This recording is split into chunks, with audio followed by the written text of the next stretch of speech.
I'm here tonight to talk about the polls. My subject is the increasing use of opinion poll in our nation, and I begin by asking for a show of hands. I'd like a show of hands.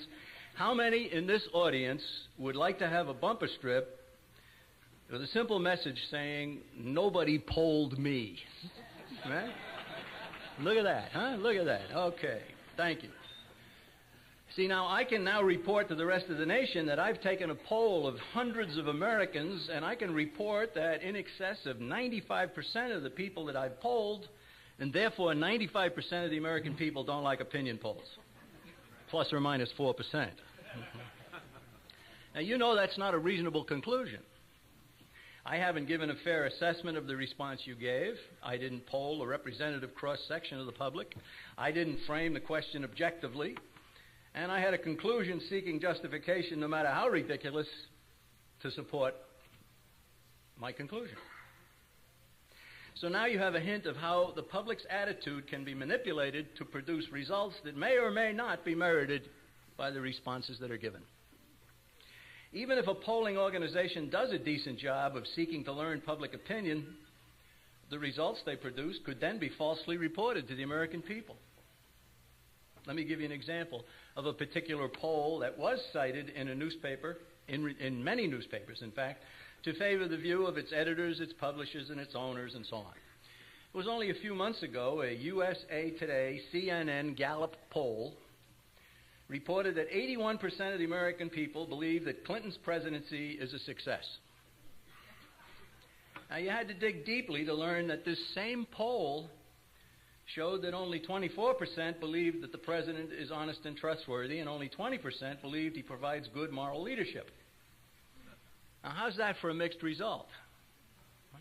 81% think he's doing a good job, and close to that same number believes him less than honest and devoid of good moral leadership. Author Ann Coulter said of this poll, "The president has lied to the country, his cabinet, his party, the press, his advisors, and his wife. He's lied to the public, he's lied in private, and he's lied on television." She said, "These aren't accusations. This is his story." But 1/4 of the public still insists that he's honest and trustworthy. Beyond the seeming schizophrenia exhibited by these results, what portion of this poll do you think was headlined by the overwhelmingly Clinton-favoring news media? You're correct. The reports told us that 81% believed the Clinton presidency a success. My good friend Joe Sobran has stated, "It would be interesting to know how many of those who defend Clinton in the opinion polls get income from the government." Or, as legal expert Jonathan Turley once put it, too many Americans seem to have decided that, quote, "criminal acts are to be negated by a good economy." It's very interesting to consider how the business of opinion polling ever got started. Its first known modern practitioner was a man named Vladimir Lenin. I say modern because a man named Pontius Pilate once polled the mob before him, and after confessing that he found no cause to punish Jesus, he succumbed to public opinion by releasing the mob's choice, a murderer named Barabbas, and delivering the God-man to be crucified. So much for polling a mob. Lenin used the polls to collect the gripes of a portion of the public. He then offered himself as the leader of the various causes they were complaining about, and he built a coalition of supporters. In America, two of the most famous pollsters in my lifetime, and this goes back a few years now, were George Gallup and Elmo Roper. We've all heard of the Gallup poll and the Roper poll. Gallup joined the Council on Foreign Relations in 1939, and Roper joined in 1944. Isn't that interesting? Polling today is sometimes done honestly, and also it is sometimes done dishonestly. A good example of dishonest polling occurred during the impeachment process when a poll was taken to learn how the people rated the Republicans for the job they were doing. The results showed Clinton opponents, the Republicans, in a very bad light. Now, if many of you in this audience or I had been contacted by a pollster asking that question, before we gave a response, how are the Republicans conducting the impeachment process? We would have immediately recalled such matters as illegal money flowing from China, illegal acquisition of personnel files, illegal firing of veteran employees of the White House Travel Office, and other crimes of Mr. Clinton that should have been part of the process and weren't. Our response, therefore, to the pollster would have been, no, the Republicans are doing an awful job. They've left out all the good stuff. But no matter how much we might attempt to explain why we held such a position, all of us would have been marked down in the same column as any Clinton partisan who was angry because the Republicans were attacking their president. Our answer would have been taken as a pro-Clinton response. And didn't the media tell the nation over and over again that a large percentage of the American people did not support the way the Republicans were handling the case against the president? Why the lack of support wasn't even mentioned. What Americans must begin to understand is that some pollsters don't even try in the least to discover opinion. They work to shape it. And that's the key to knowing what many polls are all about. Let me give an example of how polls can be used dishonestly. In 1992, when George Bush's campaign for re-election was foundering, several of his aides suggested that he energize it by dumping Dan Quayle as his running mate. In his 1995 book called Call the Briefing, Bush Press Secretary Marlin Fitzwater revealed that at that point, 1992, Secretary of State James Baker and campaign manager Robert Teeter had secretly prepared a poll demonstrating that Quayle was a drag on the ticket. And according to Fitzwater, George W. Bush was in on the scheme, an operation one book reviewer termed as the Dump Quayle Conspiracy. Interesting word. The plot was never carried out, but that's not what's important in this discussion. What is germane is that these highly placed individuals plan to use a completely rigged poll. Can it be done? I just told you yes. Is it being done? I think you have a sense that it has been done. Some polls, however, do supply an accurate account of the public's view that conflicts with the establishment's agenda. These get very little press coverage. Earlier this year, for instance, the Zogby poll. Zogby is an honest pollster, Z-O-G-B-Y. If you see his name next to a poll, you can pretty much count on you getting a fair reflection of what the American people think about. Well, his polling firm found that 68% of its respondents believed that any tax cuts should go to the taxpayers rather than remain in the hands of the government. And Zogby also found out by a 2-to-1 margin that respondents favored letting Americans keep money taken from them in Social Security taxation so they could make their own investments for their retirement. There wasn't too much coverage of those results. Of paramount importance here is that the Zogby firm asks questions only of people who say they vote. John Zogby also revealed what he termed, quote, the nasty secret of the business, unquote. And the nasty secret is that more than half of the people contacted by pollsters tell them to get lost and hang up. During the impeachment process, we were told over and over again that the president was favored by 65 or 70 or even a higher percentage of the people.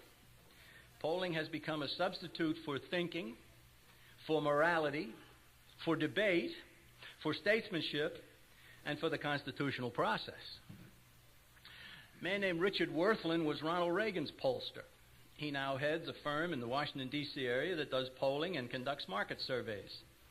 He recently said, I have to smile when I see how much weight is putting on polling numbers. Especially in the middle of a crisis, approval numbers are about as stable as feathers in a tornado.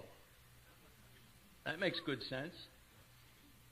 Only a few weeks ago, the Gallup organization conducted a poll asking the American people to rate post-World War II presidents as either successes or failures in foreign policy.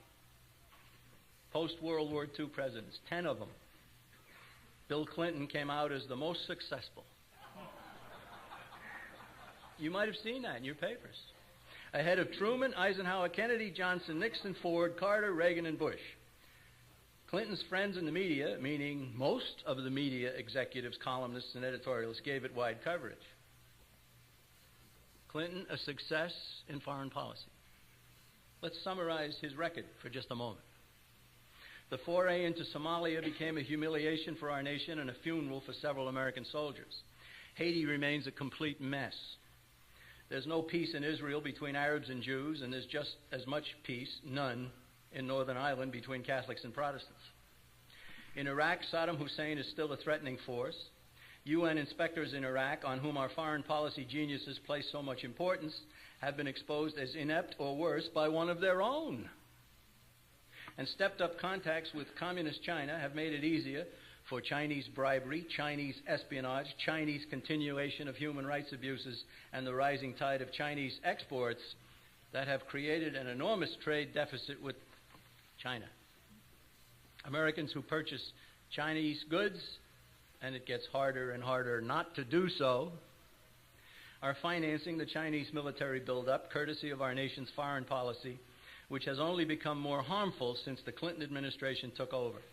We haven't even mentioned Kosovo, Yugoslavia. And this is the record that the pollsters tell us rates at the top with the American people. I'm for lowering the voting age to 45.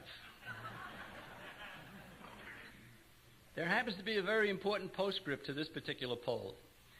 After asking whose record they rated most highly, those who were polled were asked which 2 or 3 foreign policy matters facing the nation were the most serious. And by far, the most common response given was, I don't know. These are the people who were asked to rate presidents on foreign policy. What's the biggest problem we have in foreign policy? I don't know. And yet we're told that these people are representative of the American people. The individuals polled were hardly conversant with our nation's foreign policy and were hardly able to register an opinion. Yet the pollsters claimed that the opinion they gave is a reflection of what all Americans think. Gallup could have taken this poll rating of recent presidents. He could have taken it in a kindergarten. He could have taken it in a mental health sanatorium, or maybe even the monkey cage at the local zoo. He would have gotten just as good a response. Another tactic used by the opinion shapers, who claim to be opinion discoverers, involves the use or non-use of related questions. If a pollster asks for an opinion of the president's performance, the response could be as high as 70% among people who consider only the fact that their paychecks keep arriving. But if a pollster first asks for an opinion about the president's behavior with Monica Lewinsky, and then follows with a question about the president's performance, the favorable rating plunges dramatically. You can see how they can shape a poll.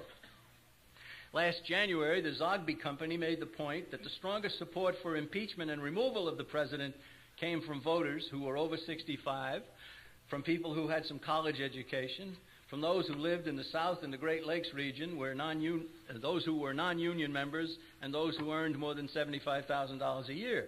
If you wanted a poll to show the other side of the impeachment process, you'd conduct it with young inner-city union members from the Northeast or Far West who have no higher education and are doing okay financially. Am I suggesting that this is what some pollsters do? You bet your life I am. Why wouldn't they? Some of them certainly have the goal of shaping the nation's opinion, not reflecting it. In 1997, 54 members of the U.S. House voted to get us out of the United Nations. Go for that.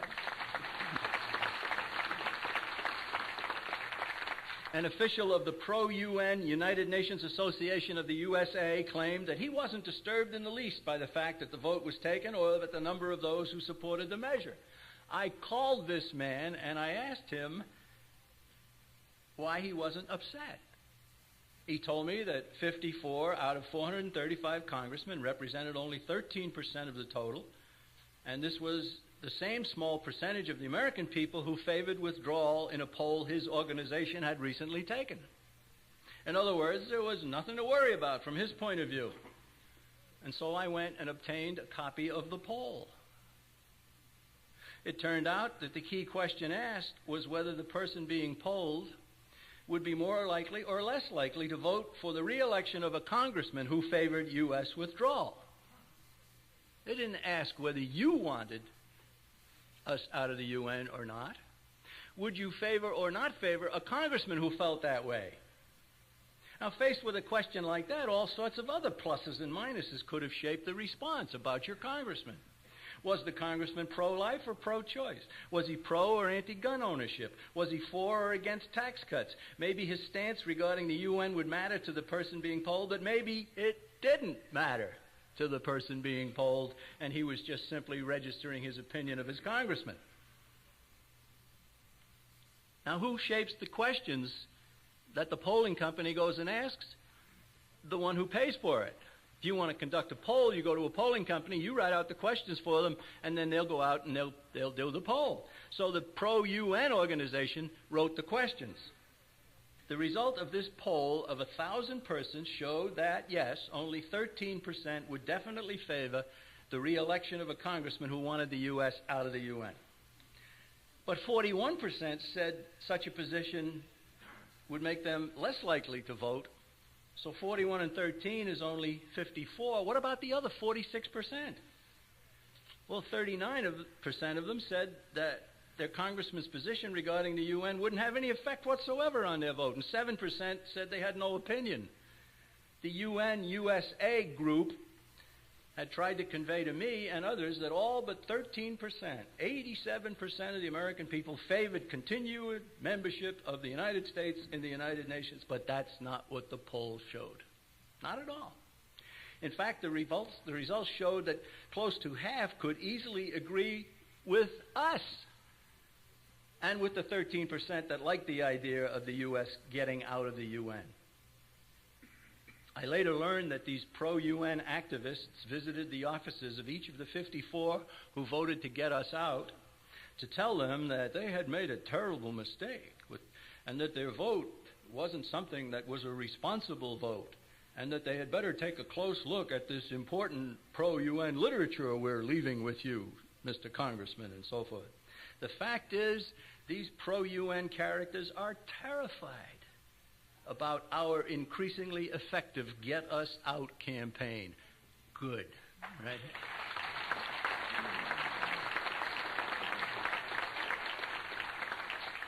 The bottom line is that pollsters can lie, those who interpret polls can lie, and mass media spin doctors can use polls to lie. But at the same time, honest pollsters can tell the truth, honest interpreters of polls can be truthful, and occasionally even a newspaper or television reporter will convey a correct attitude about an honest poll. Which brings me to my final consideration about polls and pollsters. It is simply that the increasing reliance on polling is driving this nation away from the republic we were given toward the conspiratorial goal of democracy on the way to tyranny. There's an old saying which says, right is right even if no one says it's right.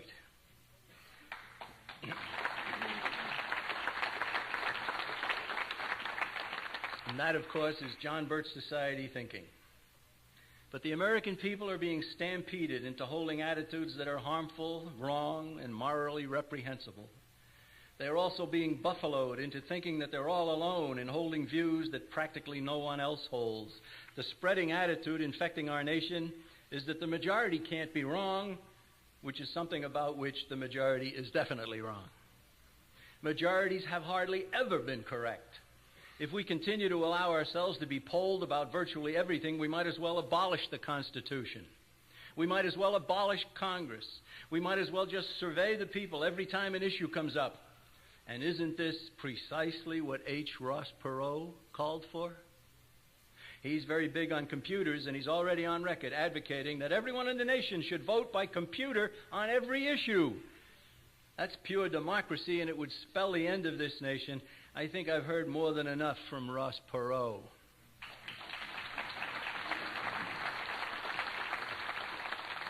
I prefer Alexander Hamilton, who said, "It has been observed that a pure democracy, if it were practicable, would be the most perfect government. Experience has proved that no such position is more false than this. Madison said, democracies have in general been as short in their lives as they are violent in their deaths, which is why our founding fathers didn't use polls. Once they put together the Constitution, they sent it to the state legislatures for ratification. But those state officials and the voters who elected them were property owners, taxpayers, informed citizens, and definitely not the type persons who could be steamrolled into expounding on anything without careful examination of the issue before them. The Constitution given us over 200 years ago sets down laws and does not allow for the whims of public opinion to rule the nation. We are supposed to be a government of laws, not a government of men who allow themselves to be influenced by polls. Polling is like television. Neither is inherently evil. It is how polls are used.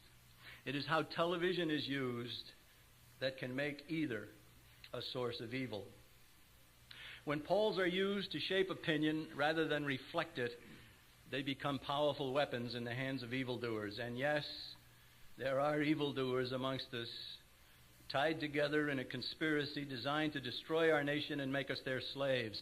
They use polls just as they'll use any other resource at their disposal to advance their foul agenda. We must help fellow Americans to become aware of this situation. More Americans must learn to say the following: I don't care what the pollsters tell us. I know what's right and I know what's wrong, and with the help of God Almighty, I'm going to see to it that right triumphs over wrong, no matter how many others get buffaloed temporarily or totally by those who would destroy my country.